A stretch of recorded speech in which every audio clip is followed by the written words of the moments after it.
নমস্কার, আমি পুনুস কিচেন থেকে বলছি। আজ আমি করব শিম পাতুরি সম্পূর্ণ পুরনো পদ্ধতিতে।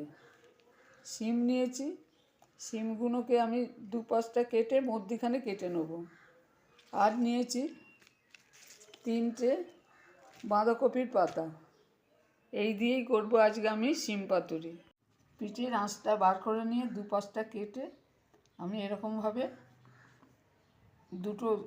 একটা শিমকে 2 টুকরো করছি। শিমটাকে আমি 2 টুকরো করে কেটে নিয়েছি। এবার একটা ফ্রাই প্যানে আমি জল বসিয়েছি। 3টে কপি পাতা, বাঁধাকপির 3টে পাতা দিয়ে দিলাম,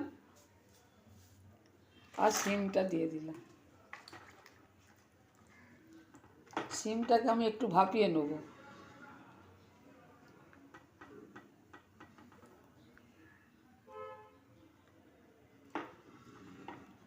দিয়ে চাপা দিয়ে দিলাম। এবার একটা পেস্ট বানাবো। 4টে কাঁচা লঙ্কা নিয়েছি, সাদা সর্ষে নেব 2 চামচ, কালো সর্ষে নেব 2 চামচ,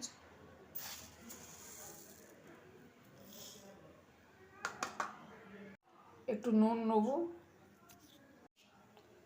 আর নারকেল নেব। নারকেলটা ছোট করে কেটে নিয়েছি, পেস্ট করতে সুবিধা হবে। নারকেল নেব। এবার এতে আমি জল দিয়ে পেস্ট করে নেব। আমার ভাপানো হয়ে গেছে, এবার এটাকে আমি জল ঝরিয়ে নেব। পেস্ট হয়ে গেছে। এবার এই পেস্টে দেবো হলুদ গুঁড়ো, নুন দিয়ে আমি পেস্ট করেছি, হলুদ গুঁড়ো, কাশ্মীরি লঙ্কা গুঁড়ো,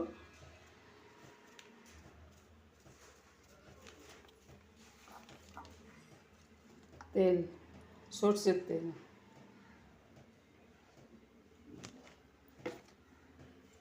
পেস্টটা আমি আগে ভালো করে মাখিয়ে নেব। এতে দেবো 1 চিমটে চিনি,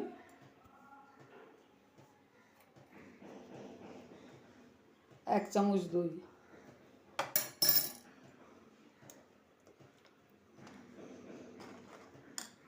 এবার শিমগুলো এতে দিয়ে দিলাম। থালায় দিয়ে দিয়েছি। এবার যে মশলাটার পেস্ট করেছি, সব কিছু মশলা মাখানো, এটা দিয়ে দেবো।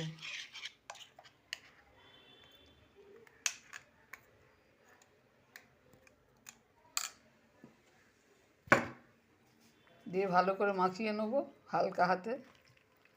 নুন আগেই দেওয়া ছিল মশলায়। ওপরে একটু সর্ষের তেল ঢেলে দেবো।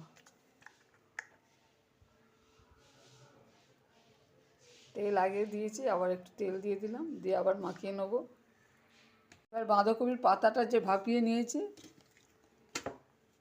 এবার পাতাটা সোজা করে এর ওপরে আমি কিছুটা শিমের পাতুরিটা দিয়ে দেবো, যেটা শিমটা মাখানো আছে।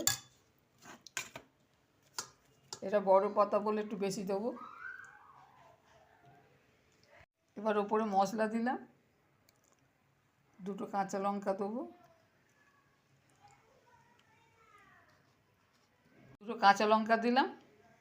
এবার ওপরে একটু তেল ছড়িয়ে দেবো।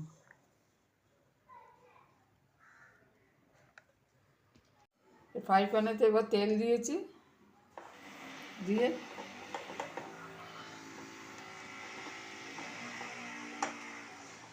আঁচটা কম করে দিয়ে বসিয়ে দিলাম।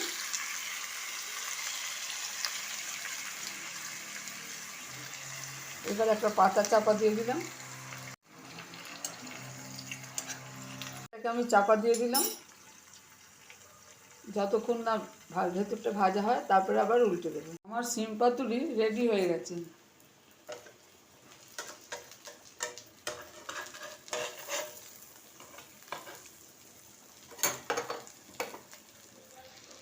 আমার শিম পাতুরি রেডি হয়ে গেছে।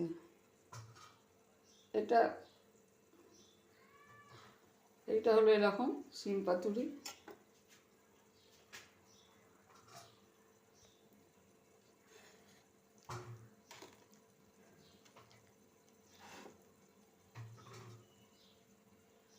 যদি এই রেসিপি ভালো লাগে শেয়ার করবেন, সাবস্ক্রাইব করবেন, আর কমেন্ট করে জানাবেন।